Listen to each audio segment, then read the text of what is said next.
अब सॉफ्टवेयर कौन खरीदे? देखो हमने सबसे पहले क्या पढ़ा था, इकोनॉमिक जियोलॉजी है। फ्रेम से नहीं छुपा होता, ये फ्रेम दिखनी चाहिए। तो इकोनॉमिक जियोलॉजी में हमने सबसे पहले पढ़ा था कि जियोलॉजी की जो ब्रांच है, बहुत सारी ब्रांच होती है, उसमें सबसे पुराना जो सब्जेक्ट है वो इकोनॉमिक जियोलॉजी है। ठीक है, ये हमने पढ़ा। और इसका स्टार्ट कहाँ से हुआ?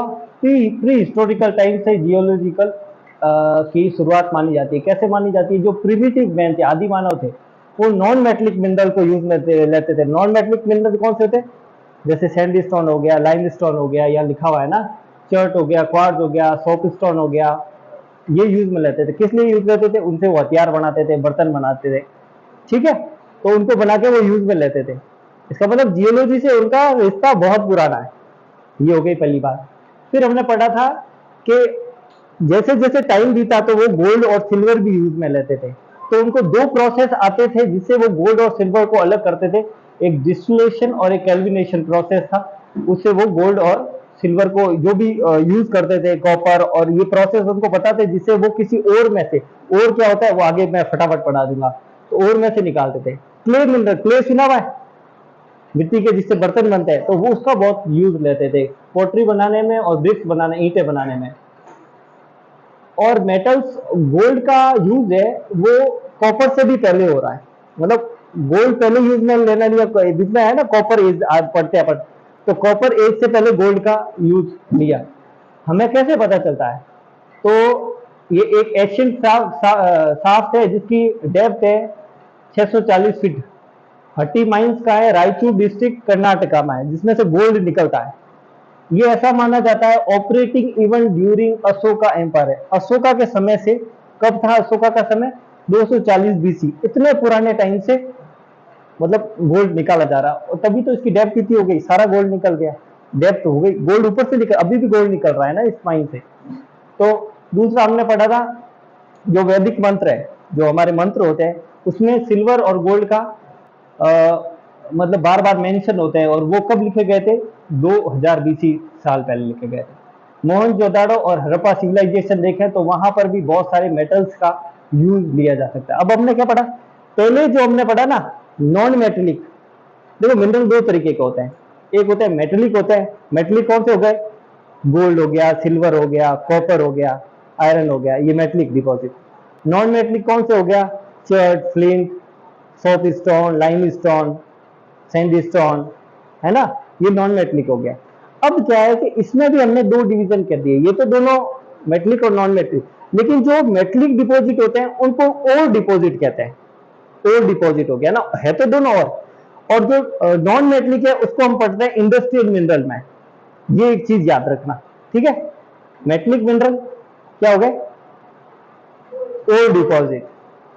और नॉन मेटेलिक इंडस्ट्रियल। ये दो चीजें याद हो गई, ये याद रखनी रखनी है। कब यूज आ रहे हैं ये पढ़ लेना। अगर तुमको हिंदी मीडियम वाले हो, समझ में नहीं आए, तो बहुत सरल नोट्स लिखे हुए हैं, लेकिन मैंने हिंदी इसलिए डाली है क्योंकि हिंदी बहुत ज्यादा टफ है। जैसे अब सॉप स्टोन को सेल खड़ी कहते हैं, तो वो सेल खड़ी याद रखोगे, सॉप स्टोन याद रखोगे। लाइम स्टोन को चूना पत्थर कहते हैं, तो लाइम स्टोन याद रखोगे, चूना पत्थर याद थोड़ी रहेगा। इसलिए हिंदी इंग्लिश दोनों डाली है मैंने, दोनों को। क्योंकि अगर तुम एमएससी लेते हो, जियोलॉजी एमएससी लेते हो, तो तुम्हें बहुत आसान नहीं होगा, क्योंकि जियोलॉजी सब्जेक्ट ऐसा है कि उसको हिंदी में, सिर्फ हिंदी में कोई कह रहा है मुझे सिर्फ हिंदी में पढ़ना है, तो पॉसिबल नहीं है, हिंदी में नहीं पढ़ पाते, याद ही नहीं रहेगा तुमको। तो ये हमने पढ़ा था। फिर स्कोप ऑफ इकोनॉमी, इसमें बहुत सारे स्कोप है, लेकिन सबसे पहले इसकी हम डेफिनेशन पढ़ेंगे, इकोनॉमिक जियोलॉजी होती क्या है। तो economic geology is the branch of geology. पहले मैं पेन ले लेता हूँ एक, ये ले ली पेन, है ना। ये तुम साथ साथ में भले लिखना चाहो तो ठीक है, लिख देना। Economic geology is the branch of geology deal with scientific study. Scientific study किसकी? Extraction of earth resource. Earth resource में कौन से? अगर मिनरल और रॉक या ग्राउंड वाटर, इसको हम निकाल रहे हैं, किस फॉर्म में निकाल रहे हैं? साइंटिफिक स्टडी करके निकाल रहे हैं, तो वो सारी स्टडी इकोनॉमिक जियोलॉजी में होती है। तो तुम्हें डेफिनेशन याद होनी चाहिए, तो साथ में बोलो, economic geology is a branch of geology that deal with scientific study and extraction of earth resources like minerals, और rock and ground water. ETC इसलिए लिखा हुआ है क्यों, इसमें कोल जो निकालता है, कोयला निकालता है, कोयला लिखा हुआ नहीं है, पेट्रोलियम। अगर तुमको याद है कोल पेट्रोलियम, तो वो भी इकोनॉमिक जियोलॉजी में ही आता है। ठीक है, तो ये इसमें मैंने एक चीज और पढ़ाई थी कि जैसे तुमने जियोलॉजी सब्जेक्ट लिया, तो जियोलॉजी सब्जेक्ट को सबसे पहले लोग कहते हैं भाटालॉजी। कहते हैं भाटालॉजी, क्यों कहते हैं? क्योंकि हम स्टडी करते हैं रॉक्स की। तो रॉक्स होता क्या, रॉक्स की क्या डेफिनेशन है? रॉक्स की डेफिनेशन किसी को याद है? तुमको तो याद होगी भाई, 2-3 क्लास अटेंड कर ली, तुम्हें याद होगी। सबसे पहले आएगा rock is a naturally occurring, naturally occurring, समझ आ गया? जो नेचर में अपने आप बनी, अकरिंग मतलब बनना, नेचुरली अकरिंग, नेचर में अपने आप बनने वाली सॉलिड एग्रीगेट, सॉलिड मतलब ठोस रूप में मिलने वाली मिनरल का एग्रीगेट है, वो कहलाती है रॉक कहलाती है। ठीक है, तो ये बात हुई। अब इसमें क्या है कि समटाइम हम पढ़ते हैं पेट्रोलियम, समटाइम हमने पढ़ लिया कोल, लेकिन क्या पेट्रोल सॉलिड फॉर्म में मिलता है? नहीं मिलता। ये इस डेफिनेशन में खड़ा उतरता ही नहीं है, लेकिन उसकी कुछ इकोनॉमिक वैल्यू है। क्या है? इकोनॉमिक, कुछ कमा के देता है, हमारे कुछ रेवेन्यू जनरेट करवाता है, इसलिए उसको भी इकोनॉमिक जियोलॉजी में पढ़ते हैं। लेकिन मेन जो उसकी डेफिनेशन है वो है। दूसरा हमने पढ़ा था पेट्रोलॉजी, रॉक्स की स्टडी को हम पेट्रोलॉजी कहते हैं। क्यों कहते हैं? रॉक्स में जो पेट्रोलॉजी में जो पेट्रा वर्ड है, पेट्रा का मतलब ही रॉक होता है। समझ आ गया? रॉक तो समझ कि हिंदी बोलो भाटो है, भाटोरी स्टडी में पेट्रोलॉजी क्या है। पेट्रो और लॉजी मतलब उसका एनकरेज या उसकी स्टडी करना, पत्थर की स्टडी करना वो। अब स्टडी क्या होगा कि रॉक्स बनी कहाँ है, the branch of geology dealing with any rock, उसका ओरिजिन कहाँ हुआ है, उसका ऑकरेंस कैसे बनी है, और उसके अंदर क्या क्या मिनरल रिसोर्स है, वो सारी चीजें पेट्रोलॉजी पढ़ते हैं। फिर उसमें हमें ये पता है कि रॉक्स 3 टाइप की होती है। कौन कौन सी होती है?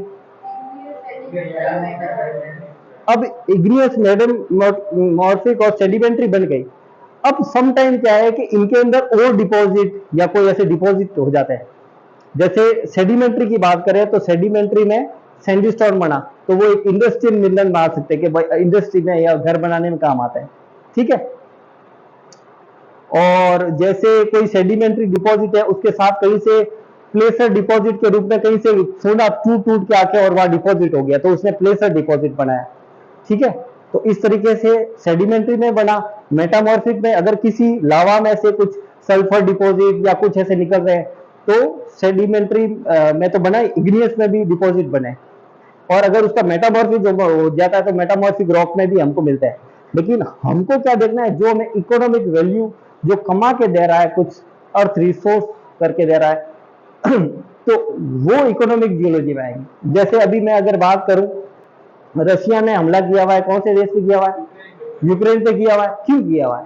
उनको मजा आ रहा है क्या? कोई कब्जा नहीं किया। अब आपको पता है, एक और मैं एग्जांपल और देता हूं।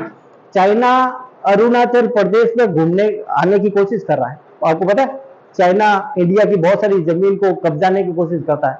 क्यों करता है? क्योंकि ये जो कंट्रीज है ना, जैसे रशिया हो गई, चाइना हो गई, ये जियोलॉजी पे बहुत जोर देते हैं। ये कहते हैं कि दूसरे वाले देश में जाओ, वहां पर जाके तुम लोकल रह के जियोलॉजी की स्टडी करो, पता करो, यहाँ हाई मिनरल मिलने की संभावना है।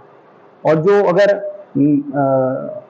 उसकी बात करें रशिया और यूक्रेन की, तो वो जिस जगह को कब्जा करना चाहते हैं वहां लिथियम के भंडार है, इसलिए वो कब्जा करना चाहते हैं।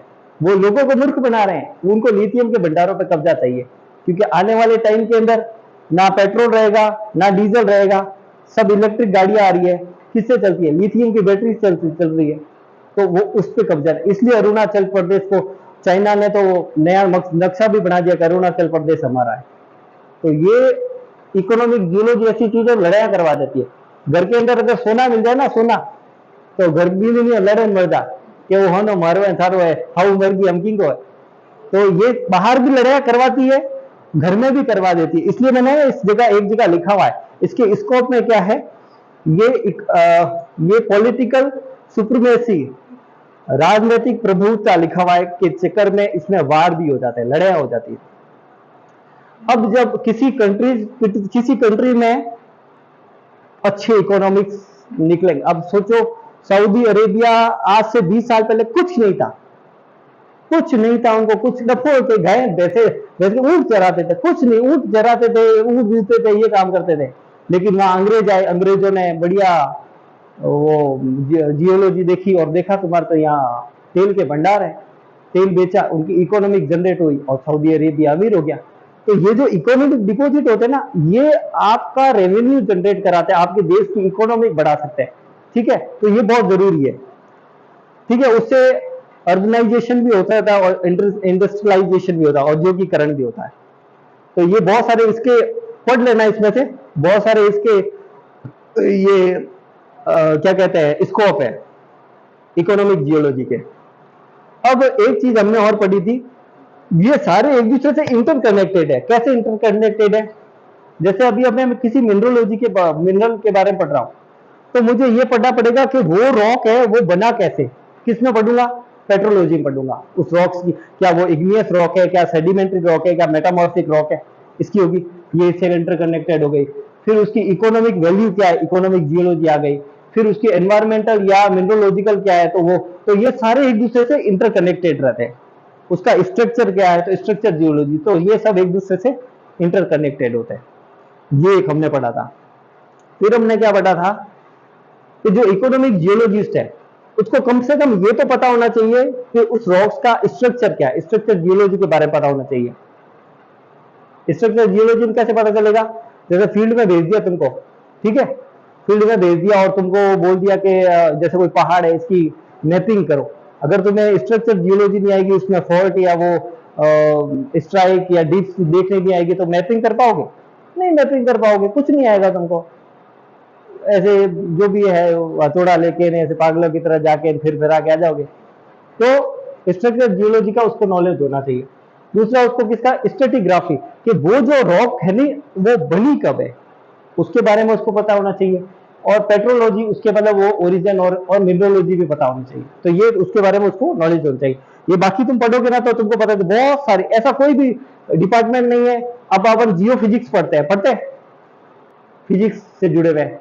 फिर अपन पैलेंटोलॉजी पढ़ते हैं जिसमें हम जूलॉजी और बॉटनी दोनों से जुड़ गए ना। फिर हम पढ़ते हैं जियो केमिस्ट्री, केमिस्ट्री से जुड़ गए। ऐसा कोई डिपार्टमेंट नहीं है जिससे हम नहीं जुड़े हुए हैं, किसी ना किसी तरह से जियोलॉजी जुड़ी हुई होती है। लेकिन इसका मेन जो हेड है ना वो इकोनॉमिक जियोलॉजी है। अगर अपन ने कोई कहीं पे कुछ सर्च किया, अब जैसे